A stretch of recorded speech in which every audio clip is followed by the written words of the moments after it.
Welcome to True Crime Garage. Wherever you are, whatever you are doing, thanks for listening. I'm your host, Nick, and with me, as always, is a man that knows it'd be tragic if those evil robots win. Here is the Captain. Yes, domo gato, Mr. Ribato. It's good to be seen and good to see you. Thanks for listening. Thanks for telling a friend.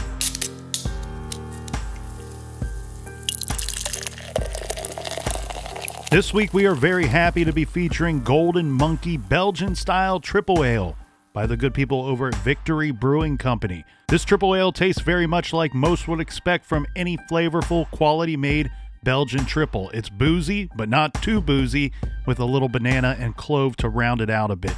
It's balanced and full of flavor and character. Garage grade 3 3/4 bottle caps out of 5. And here's some of our good friends that are full of flavor. First up, cheers to Susan in Naples, Florida. Here's a big shout out to Shauna in Rockland, Maine. And here's a cheers to Christina in beautiful Scottsdale, Arizona. And a big we like your jib to Kevin in Mays Chapel, Maryland. And here's a shout out to Hope in Waltham, Massachusetts. And last but certainly not least, we have Tash and Dylan over at Lake Powell. Everyone we mentioned went to truecrimegarage.com and they clicked on the donate button, which helped us out with this week's beer fund. And for that, we bow because we are grateful to you. Thank you all. Yahoo! BWERUN Beer Run. If you need more True Crime Garage in your earballs, check out our bonus show called Off the Record on Stitcher Premium. And Colonel, that is enough of the business. All right, everybody, gather around, grab a chair, grab a beer. Let's talk some true crime.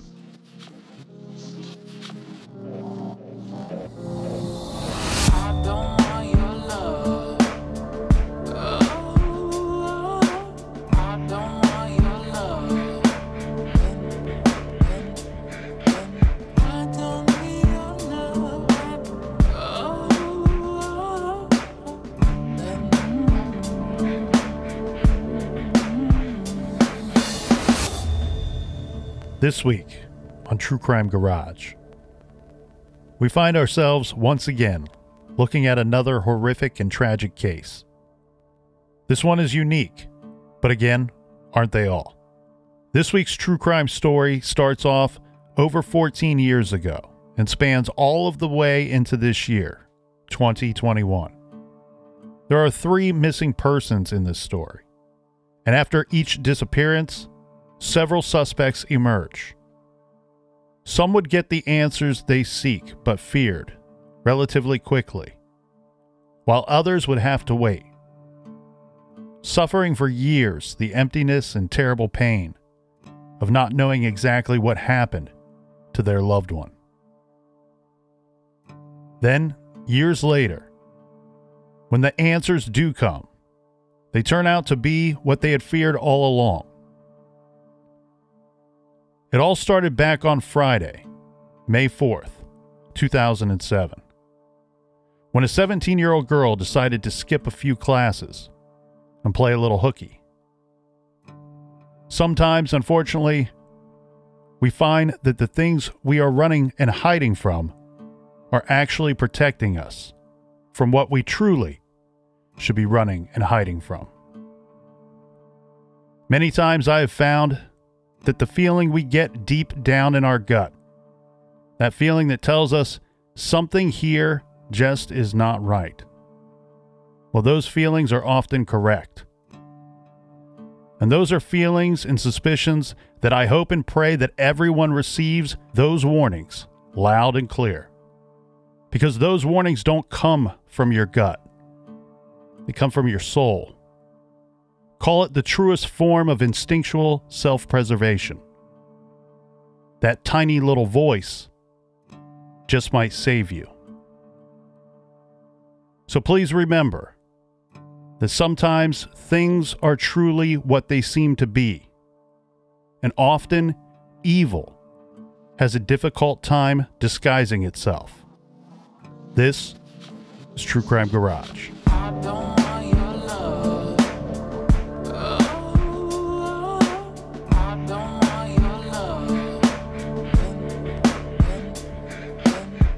Friday, May 4th, 2007, we have 17-year-old Kara Kopetsky had the entire weekend ahead of her, and it seems maybe she could not wait to get this Friday over with and move on to better things. And while she arrived at school safe and sound on that Friday, she decided to cut out for a while. Kara is a student at Belton High School, appropriately located in Belton, Missouri. Friends would later say that Kara cut out early on that day, not just before the day was over, but early as in 9 a.m.-ish. Later that day, at 5:17 p.m., Kara's friend Amy Clark went to the Belton Police Department. She was worried about her friend. She wanted to file a missing persons report. She felt that something bad had happened to Kara because she and none of her other friends could reach her. So the police contacted Kara's mom and stepfather. This is Rhonda and Jim Beckford. Rhonda said she had seen her daughter that morning, but not since. And they, too, could not get a hold of Kara via Kara's cell phone. And so an official missing persons report was filed that night on May 4th. Around that same time, police contacted Kara's boyfriend. He said he, too, was concerned, and he had last seen her the day before, on May 3rd. Kara didn't turn up the next day or the next. Let's take a quick look at the spring of 2007 and see what is going on in Kara Kopetsky's world leading up to this mysterious disappearance. At this point, she's been going out with the same guy for about 9 to 10 months. This is 18-year-old Kyler Yost. Kara's mother and stepdad were not too excited about Kyler. But it also sounds like Kara was not too excited about her mom and stepdad. She was at an age where, for Kara, she felt she was old enough to do as she pleased, and she exercised those feelings whenever she felt like it, hence the cutting out of school on May 4th. That normally backfires when the parents come forward and say, hey, we know you're dating this Kyler guy, but we don't like him. That normally draws the girl more into wanting to date the boyfriend. On April 24th, 2007, we have something of potential interest here. This is a post from Kara on her MySpace that says, quote, "So life hasn't been the greatest for me lately. Over the last 9 months of my life, I've dedicated my life to Kyler. I made no other time for any of my friends nor my family. Over those 9 months, I forgot the person that I was.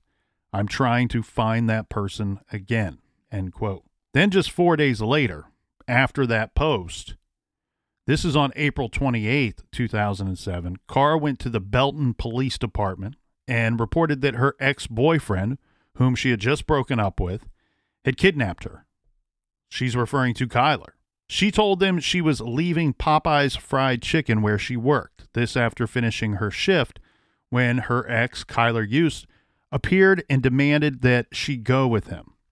When she refused, he grabbed her and forced her into his vehicle and then drove around for several hours, Kyler finally letting her out of his truck in Grandview, Missouri. What a douche. I don't know if this is one of those situations, Captain, where they're breaking up and Kyler convinced himself, if I could just get some time with her, maybe I could talk some sense into her, gets her into his vehicle forcefully, and then drives her around pretty much against her will for hours.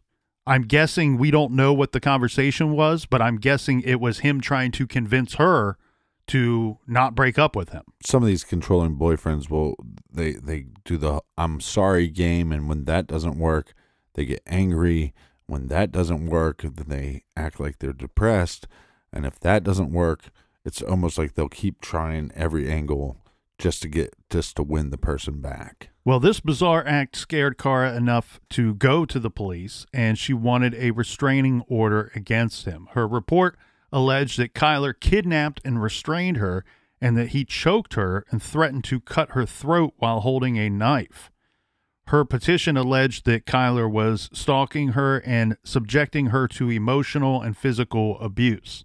The protection order was granted on April 30th and served to Kyler by the Cass County authorities on May 1st. A hearing on the matter was scheduled for May 10th. Kara's mother, Rhonda, later said that Kara and Kyler's relationship was, quote, volatile, and that he was manipulative and abusive. On the 4th of May, May the 4th be with you. This is the day in question. Kara walked to school that morning, and she called her mom nearly as soon as she got there, telling her that she forgot a textbook at home. Her mother then drives and drops off the textbook to the school office, and Kara retrieves it there.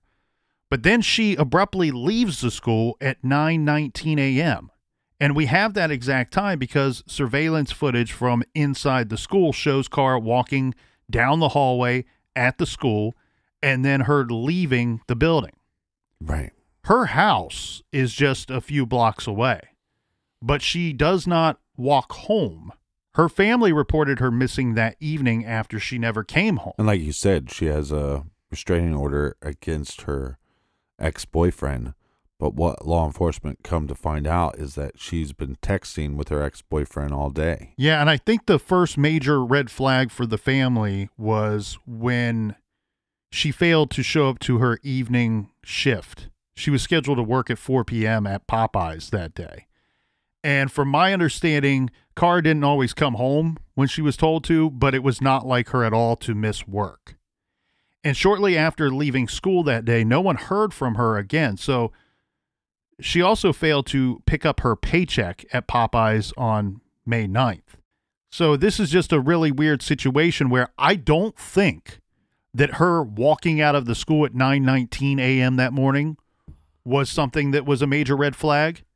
I think, as you're pointing out here, Captain, it's all of those things afterward that are the red flags here. Well, as a high school student, I mean, we both were high school students.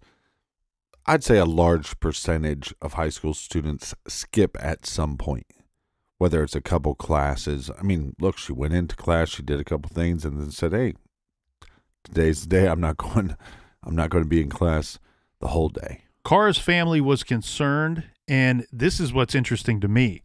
They're not just concerned about the whereabouts of their daughter, their stepdaughter. Their concern is extremely specific.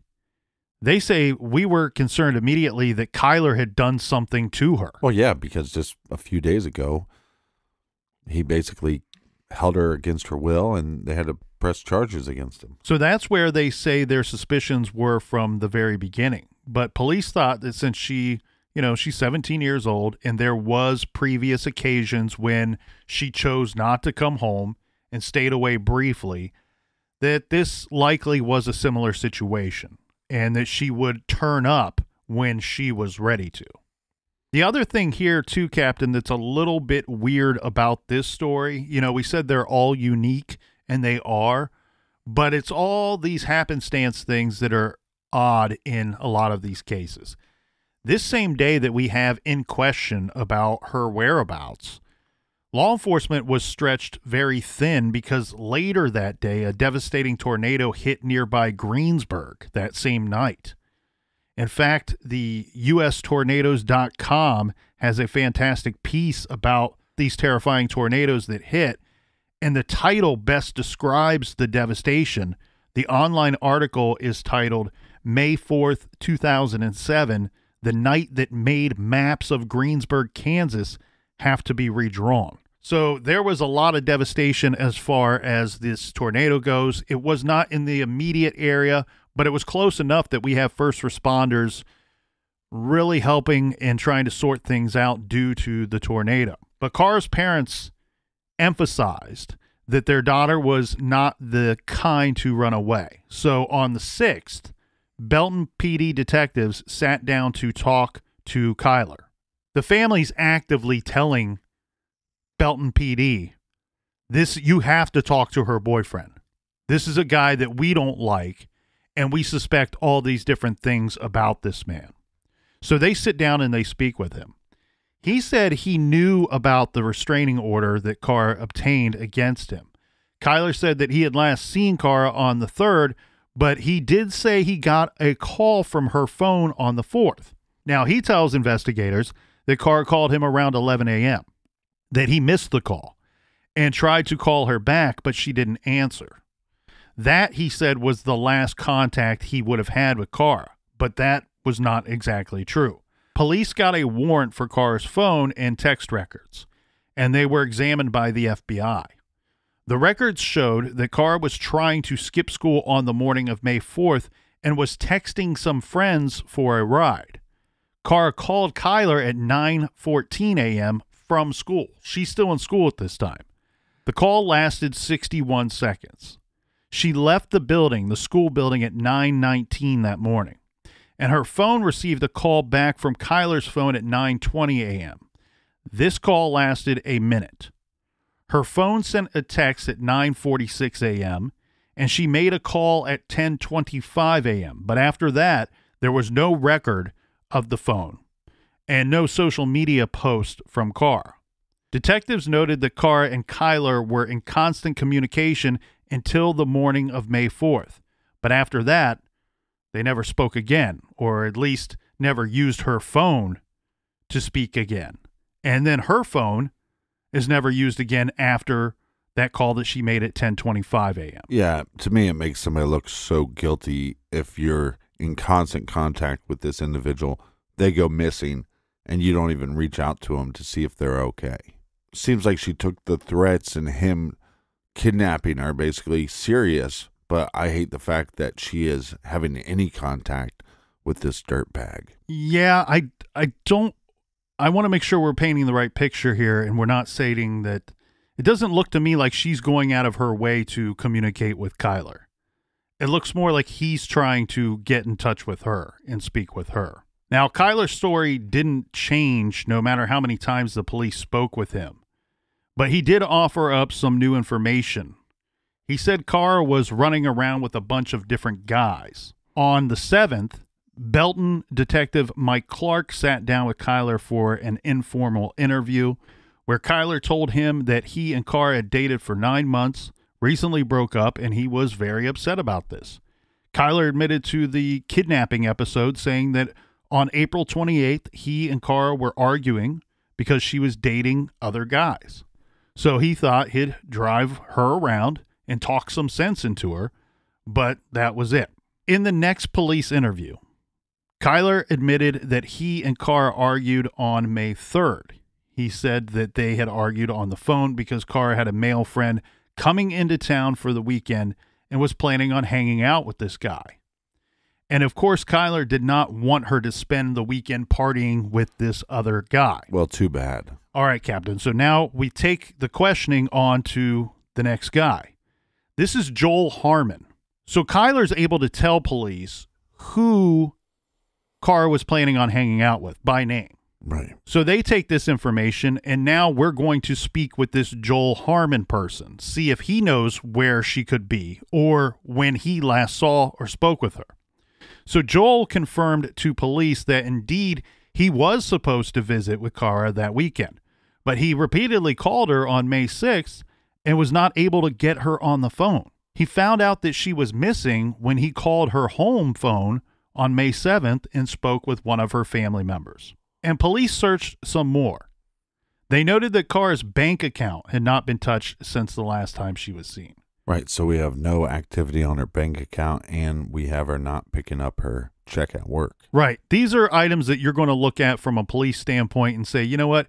Okay, if there were some problems at home, and again, I want to be clear here, it doesn't seem to me like there were really any problems at home. It's typical teenager stuff. She's not getting along with mom and stepdad. And it seems to me a lot of it's stemming from her relationship with this guy they're convinced is not good for her. Douchebag. And I think the episode of him forcefully grabbing her and pulling her into his vehicle and driving her around for a few hours. Right. Well, that seems to back up their suspicions about this guy. Well, yeah, they're not getting along because the parents are actually giving a shit. And they're actually trying to be involved in her life. And they're actually trying to be parents and say, look, you're still a minor. You're still under our roof. You're dating this guy. He's no good for you. You know he's no good for you.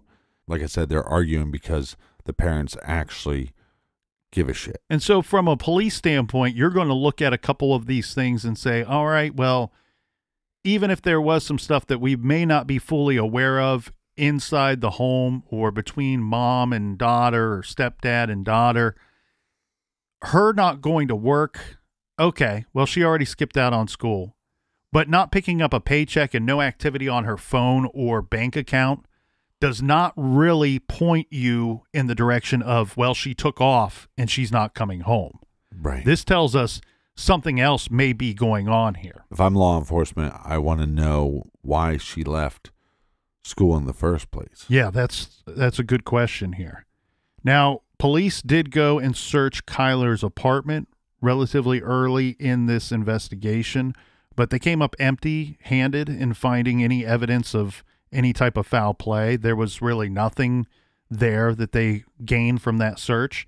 And as Belton PD Lieutenant Brad Swanson said, we don't have anyone to say they saw them, meaning Kyler and Kara, together on or after the day that she was last seen. So nobody that tells them, hey, I saw the two of them together later that day after she left school or anytime after that day. And Kyler says that he had an alibi for the day in question, saying that he went to visit a relative at a nursing home with his grandfather. We need to point out here, though, Captain, that was not until about 1 p.m. that afternoon. So he may say he has an alibi for that time, but we know Kara left school at 9:19 a.m. His alibi does not start until 1 p.m. that afternoon. His morning is largely unaccounted for. And when's the last time that he talks to Kara on the phone? Well, remember, his words were that he called her back, that he missed a call from her, called her back, never spoke with her. Right. But what we have is the search warrant on her phone records tell us differently, that his phone called her phone at 9:20 a.m. and this call lasted for 1 minute, for 60 seconds. So we don't even know if she's technically like skipping class right at that moment or if she's leaving the school to maybe make this phone call to talk to her ex-boyfriend, and maybe he says something that lures her out to at least talk to him. You know, it could be something as I miss you, I'm going crazy, if you don't talk with me, if you don't visit me, I'm going to commit suicide or something like that. Possibly. I actually don't think that her leaving school had anything to do with him, because we have friends who stated later that she was trying to get a ride from us. Yeah, and she was texting other people about it. And after this that she doesn't get a ride, that she leaves. Now, again, she lives very close to the school, so she could have just intended on walking home after leaving the school. But if this doucheburger was aware that she was trying to leave school, he could go and drive up, and again, he could kidnap her like he did the other day. Yeah, and we have her statement that she gives when she requests the restraining order that he is stalking her. So this could be a situation, Captain, where he's actively following her around. Those were her words. We don't know if it's true or not, but he could have actively been following her around and seen her leave that day, or caught wind somehow that she was attempting to leave that day. We know that he has actively told police, look, she was going to go hang out with this other dude this weekend, and I wasn't happy about that. Right. So we got kind of a lot going on leading up to this point of her walking out of school at 9:19 on that Friday. Now, several weeks after Kara disappeared, Kyler did an interview with the Kansas City Star. So he's spoke with police multiple times. They've interviewed him by this point. They've interviewed him multiple times. They've searched his apartment by this point. But this is also several weeks after she disappeared. So things are starting to get cold at this point. Leads are starting to dry up.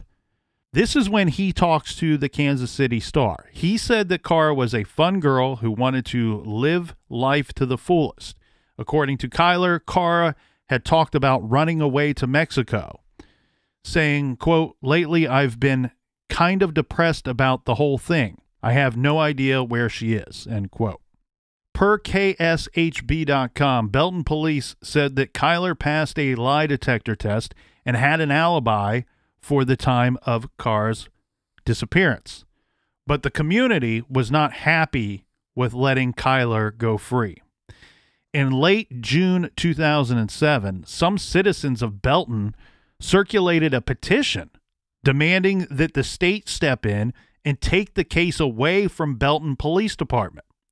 In general, it was felt that they had treated her case dismissively, assuming that she was a runaway, and had not investigated as thoroughly as the family wanted. The family, aided by volunteers and even former law enforcement, took it upon themselves to search for Kara. In one crazy circumstance, a secret team comprising of private investigators, criminal psychologists, and others conducted secret investigations, tracking down rumors and even conducting a search of a private home with a civilian cadaver dog. This was a house that had been rumored in online chat rooms to be, quote, the murder house where Kara was killed. Sure enough, in the home, the dog hit on something in the basement. And kudos to KSHB.com for doing gangbusters work on this story, including an entire podcast on the case. One portion spoke about their search of the, quote, murder house that says, our cameras followed group members inside an abandoned building that looked like the set of a horror film. The walls are sprayed with satanic messages and references to Kara. Quote, this here says Kara is gone, said a group member, who, like all members, says they fear reprisal from police or suspects in the case and do not want to be identified. It says, I did it. One hallway has murder makes me happy, spray painted sideways next to references of death and Satan.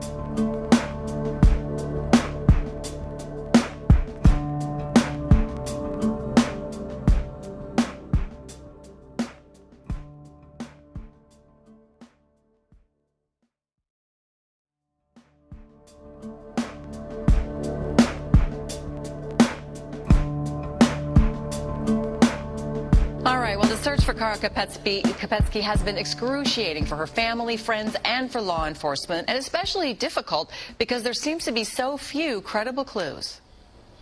Kara Kopetsky was last seen the morning of May 4th, 2007 by the security camera at Belton High School.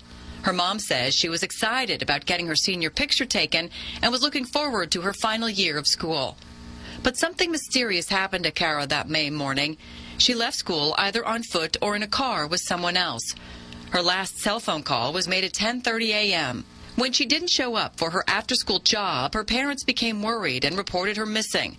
On May 17th, Kara was reportedly seen with a young man at a gas station in Lewisburg, but that has never been confirmed. Despite many searches, a reward fund, and even national publicity, Kara has never been found. Well, tomorrow is Kara Kopetsky's 21st birthday. The reward for information on where she is now stands at $80,000. Please call the TIPS hotline at 816-474-TIPS if you have any information. All right, we are back. Cheers, everybody. Cheers to you, Ken. Everybody have a great week. So, a couple red flags. One, controlling boyfriend. Don't like that. That's douchey. We have this situation. Again, it could have just been a heated situation, got out of control. Maybe it's just a one-time thing, but she took it serious enough where she says, hey, I need to get a restraining order against this guy. He's stalking me. But the big red flags for me, when this shit princess dingle donkey is pointing every which way. Oh, well, she was supposed to go hang out with this other guy. Oh, she was seeing a bunch of other guys. So go look at him. Go look at this other guy. Oh, and by the way, she also talked about running away. So go check that out over there. Always constantly pointing the finger in other directions so you don't look at him as a suspect. It's like a suspicion that you find in the JonBenet Ramsey case, where you have some of the police department looking at the family as being responsible, and the family is handing them a list of 70 to 80 suspects that they think right could have kidnapped or killed their daughter. And so you're right. It's like, are they giving us a fool's errand here to run around? Then in kind of a weird bit of this story, and you don't see this in most cases, is there's like public backlash where the community saying, we don't think that our police department has done enough. And the police department in return is saying, look, we questioned the boyfriend. He admitted to breaking the law, right? He essentially admits that, yes, everything that she complained about when she got that restraining order, I did that. Then, according to the police, he passes a lie detector test. They search his apartment. They don't find any evidence of foul play there. So I feel like the police department's kind of saying in return here, I know that you've heard all these rumors, community. I know the public has seen all these rumors in online chat rooms. We are conducting an investigation here. Just our major lead, which would be the boyfriend or ex-boyfriend, whatever title you want to give Kyler at that point, our major lead seems to be going nowhere. We have concerns that he has an alibi for a large portion of that day. We have concerns that he's passed a lie detector test, and so on and so on. So he's kind of checking off boxes that say that he should not be a suspect. Well, look, this is a suburb of Kansas City, right? Mm-hmm. 25,000 people, roughly. But this is a very tight community. So when you grow up in an area like this, you're normally pretty good at one, talking to authority and also talking to parents. And one of the things about Kyler, a lot of people say that he was a charming kid, a believable kid. So I think that played against law enforcement.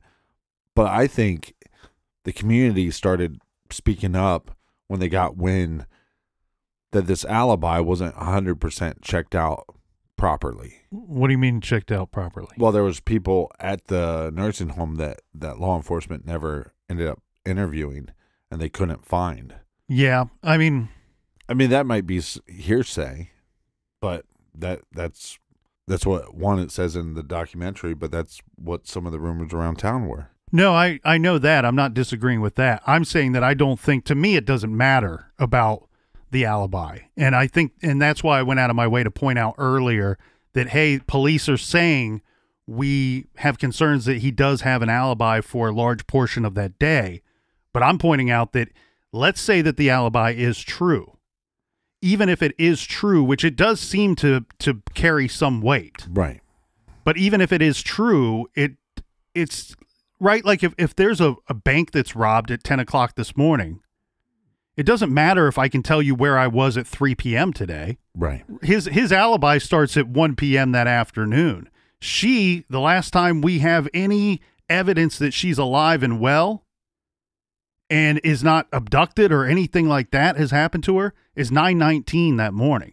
So we have hours that have passed before his alibi even starts. Yeah, basically a 3.5 hour window. Right. So police, of course, they are aware that the public's not super happy with their investigation here. As you pointed out, Captain, tight-knit community. They're probably, I don't think that their suspicion so much is coming from this alibi portion. I feel like a lot of it's coming from, hey, it's 25,000 people. We know her family. Her family's quite loud about her being missing. And I think it's really just people kind of pulling together here and questioning the authority on who's supposed to be leading this investigation. Yeah, but good for them. I mean, I'm not saying that you're talking bad, but just the way it came off was like the family being loud. You need to be loud. If the family doesn't show that they care, the community is not going to care. Exactly. And in fact, we covered a case last week where I'm convinced that the reason why the body is still unidentified is because nobody bothered to report the individual missing to begin with. So if the family's not going to speak up for the victim, yeah, then likely nobody is going to. Now, in response, the Belton police, this is in response to the house being searched and spray paint on the walls and whatnot. In response to this, the Belton police did search that same house where the cadaver dog hit on something. Their official report is that they found nothing at this house. Meanwhile, the police threatened to arrest members of this secret team when news of its activities came out. The police chief, his last name is Person, Police Chief Person, said in a written statement, "I can say that the Belton Police Department and FBI have searched many locations and properties, some with the assistance of dogs. Some sites have required the use of specialized personnel and equipment including excavation, divers, canine, equestrian, and information technologies."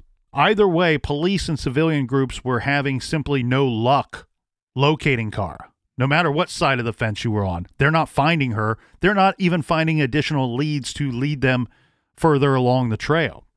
And so her family was left to wait, wonder, and work to keep her case alive. They lovingly remember and describe Kara as someone who loved animals and butterflies, loved to shop, and was loyal to friends. She got in over her head with a boy named Kyler and feared she couldn't get out. Now, while the Greensburg EF5 tornado that destroyed 95% of the Greensburg city, and it killed over 10 people, this tornado, this thing, we should kind of break this situation down a little more, as distracting as it likely was in the moment, because the reports I've seen, Captain, this was a series of tornadoes that hit over the course of 56 hours. And so this was a lot of devastation. Yeah. Hitting the state of Missouri hard, and just about 12 hours after Kara was last seen at school. This certainly did not help to kickstart the missing persons investigation. There were other factors that stalled the investigation along the way as well. For one, while Kyler was their best suspect, he was not law enforcement's only suspect in that case. And cap that off with 1 month later, and just about 20 miles away, another girl, just out of high school and only 18 years old, vanished from a Target store parking lot. Well, like you always say, when we have a teen girl going missing from school, you kind of have to do the old scumbag pervert roundup. And so not much time passes, and we have a very similar situation. And if I'm law enforcement, maybe I'm jumping to some conclusions because Kara didn't have there's no sign of her after that day. Right. So I'm kind of expecting the worst. And so there's a possibility that there's a serial killer out there. Yeah, there were some other things that we don't need to get into because there's a lot of information in this story here that I want to make sure that we cover all of our bases. But there was a weird bit in Kara's disappearance where she had a look-alike, somebody that looked a lot like her, about the same age, that lived in another town nearby. So those sightings of this other person, which they were all later confirmed to be of this other person, really kind of distracted some of the investigation as well.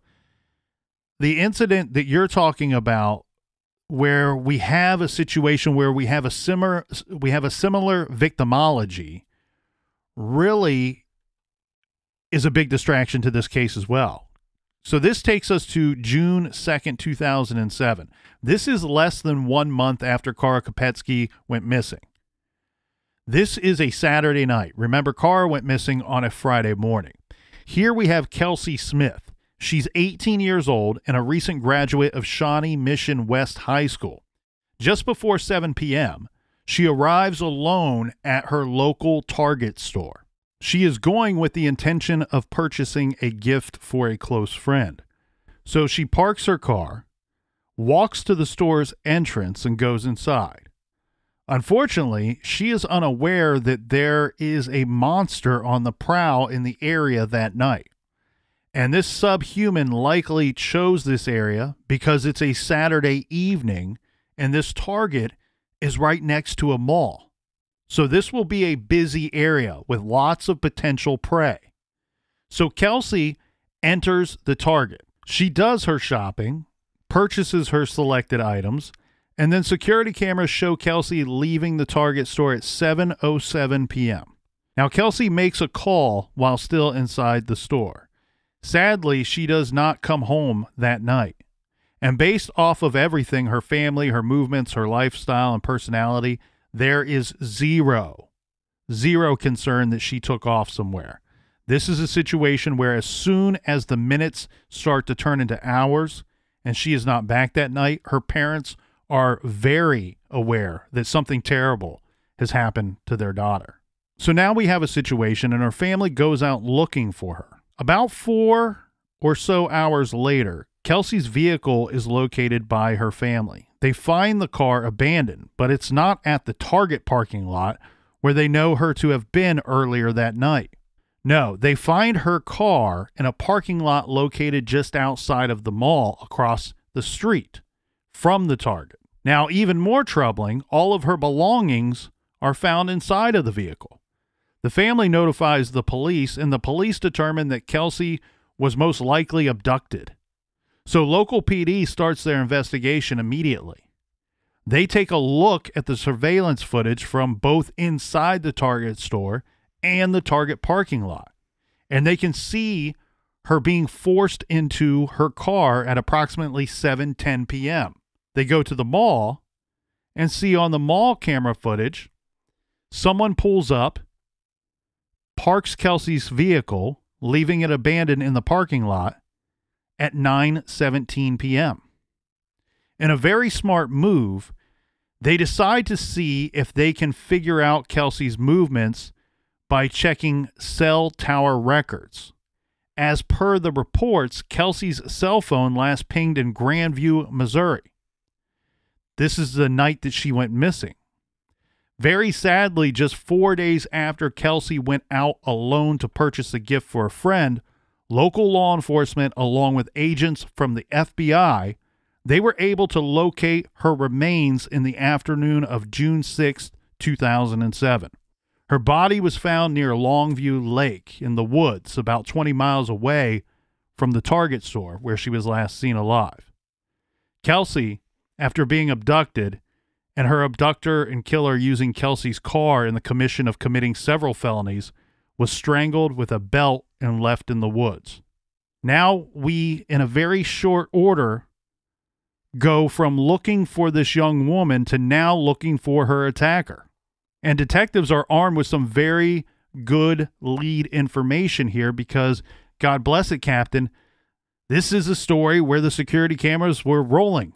They were actually working, and the people in charge had the cameras recording. Well, that's a shock. So from the surveillance footage, investigators identified an older model Chevy pickup truck pulling into the Target parking lot right after Kelsey Ann Smith pulled in. Then they see the perpetrator get out of his truck and walk into the Target just behind Kelsey. This man is described as a white male, mid-20s, wearing a white t-shirt and dark, possibly black shorts. The man at no time speaks to Kelsey, but he seems to have been following her into the store and then kind of following her around the store. Yeah, stalking her, and she's probably not even taking notice. He does not purchase anything. Instead, while Kelsey is making her purchase, he goes out to the parking lot where he seemingly is preparing a blitz-style attack because the closed-circuit TV cameras got video of this same man, now with a gun in hand, rushing Kelsey and then forcing her into her car. We were just talking last week, Captain, about the power of crowdsourcing, as we are still hoping that someone can identify the man with no hands, the Kentucky cold case covered right here in the garage last week. So detectives, again, making all of the right moves, they release stills and clips showing this man and give a description of him to the public. They give a description of his apparel and the truck that he was driving. Well, it doesn't take long because the same day that they locate the victim's body, we have people phoning in, hey, we know this guy. He's our neighbor. It's the putting two and two together that made the tipsters so convinced that the perpetrator seen on TV was their neighbor. Well, it's one thing to have video footage or a clip of a person or even just a photo like we do in the Delphi murders. But if we could take Bridge Guy's photo and connect that guy to a vehicle, then we'd have more people coming out of the works going, I know a guy that looks like that and has that vehicle. Exactly. And that's what they were able to do here. Very interesting, though, because when he abducts her, he uses her vehicle, leaving his vehicle behind to have more and more customers see that vehicle in that parking lot that night. So in this case, right here, we have a guy that looks like our neighbor, this from the tipster, and the vehicle is the same. And by the ways, the great thing about information in this case, it's not that common of a vehicle. Right. I believe it was a Chevy truck manufactured sometime in the 70s, and this was 2007 on the old True Crime Garage timeline. Right, so it sticks out like a sore thumb. That's right. This mystery subhuman turned out to be 25-year-old Edwin Roy Hall. He was taken into custody and, no surprise, charged with premeditated first-degree murder and aggravated kidnapping. Of course, he denied it, but police had him on camera. They found his fingerprints inside Kelsey's vehicle, and so on and so on. Eventually, this douche canoe caves in and cuts a deal to spare his ass. Spicy. And he volunteers for life in prison, and I don't think this guy is ever getting out, and certainly hope not, because he wasn't terribly old when he went in. And if this dude gets out and he's still physically able, this monster will do something like this again. Now, what was difficult for Kara's case in relationship to this case, again, it's just 1 month later, about 20 miles away. Victimology, very similar. It was quickly determined that in Kelsey's case, the Target store case, that this was a totally random attack. Edwin simply drove around looking for a young woman to abduct. So, of course, everyone now has to wonder, could Edwin be responsible for Kara's disappearance? Right. Could he have just been driving around on an earlier day looking for another victim? And yeah, and where would you go if you're driving around looking for a victim right outside the school? Of course, he says no, but we will just have to wait and see if detectives can find any connection between these two cases. And like we said, this is a very small suburb of Kansas City. We have Kara going missing in 2007. In another town not so far away, we have Kelsey Smith going missing and her murder. But then we have another tragedy happening in 2016. Yeah, as we said earlier in this case, Captain, this is a story and a true crime case that spans a great deal of length of time. So we have, our case starts in 2007. There's still movement on these cases up to this year. So we don't want to bore anyone with a lot of minutia here. So we'll just fast forward to September of 2016 into the city of Raymore. This is a suburb of Kansas City and not far from the other two locations that we have discussed. Yeah. On Friday, September 9th, 2016, Jamie Runions calls the Kansas City Police Department reporting her daughter Jessica as missing. Now, in the colonel's recommended fashion, that being report your loved one missing everywhere and as many times as they will allow you to, Ms. Runions very astutely goes to the Kansas City Police Department in person the following day, September 10th, and again reports her 21-year-old daughter, Jessica Runions, as missing. So she reports her the night before and then again the following day, but this time in person. Mother Jamie says her last contact with Jessica was a brief text conversation on Wednesday the 7th. This when Jessica texted her sweet dreams, and Jamie sent back a selfie with Jessica's little sister, to which Jessica responds, sending back a picture of her cat. So the concern started when Jessica failed to show up for a doctor's appointment on the 9th. This was a critical doctor's appointment after an appendectomy. Jessica needed the doctor's clearance to go back to work, so she would not have missed this appointment. Her mother, Jamie, was meeting her there and waited for her, but she never showed. And Jessica wasn't answering her phone.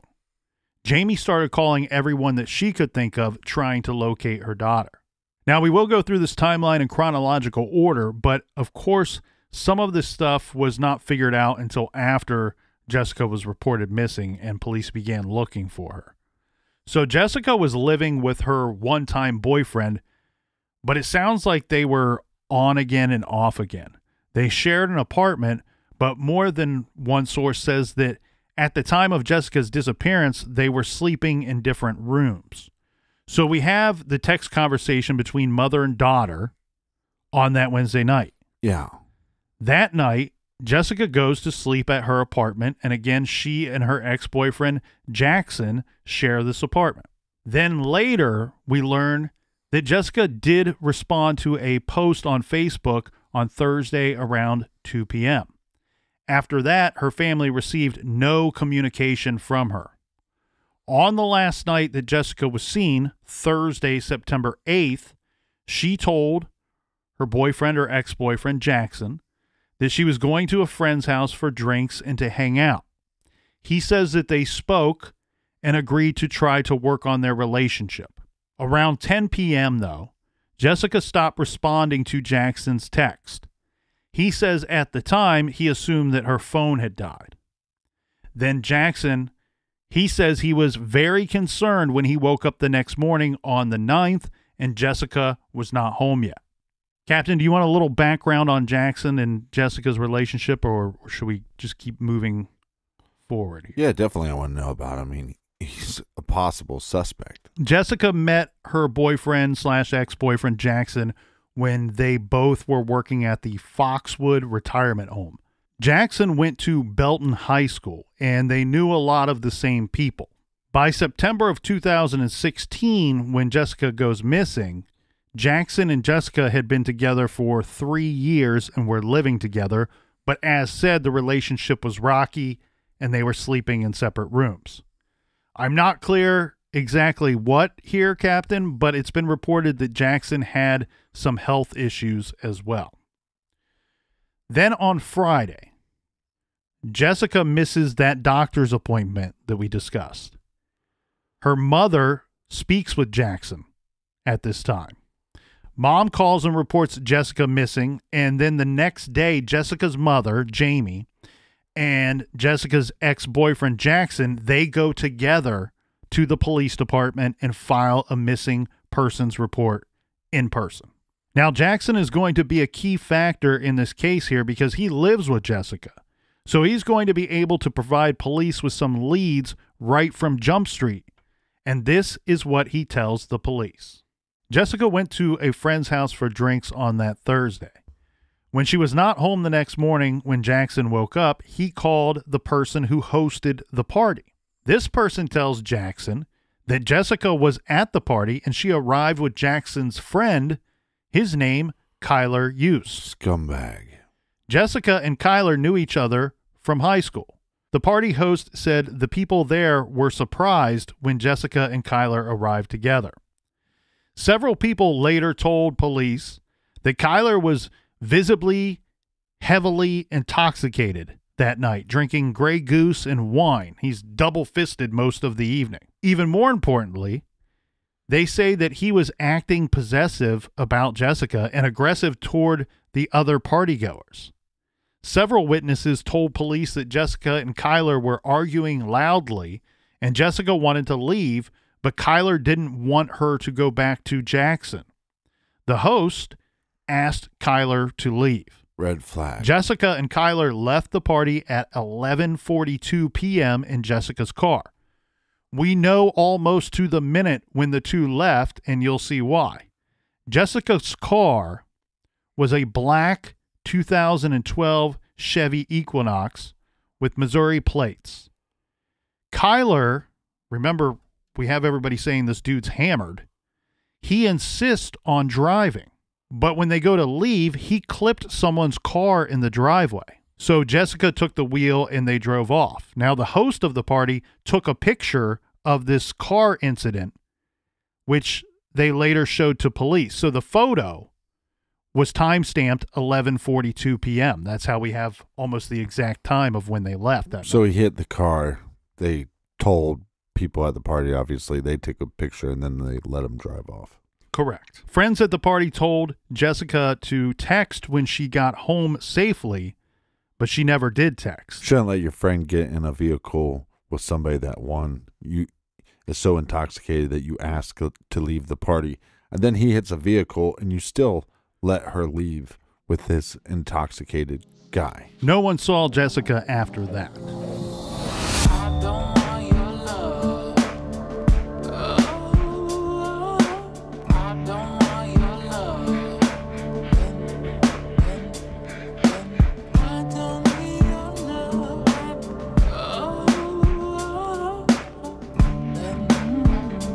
Thank you so much for listening. Thanks so much for making us a part of your week. So much more to get to tomorrow.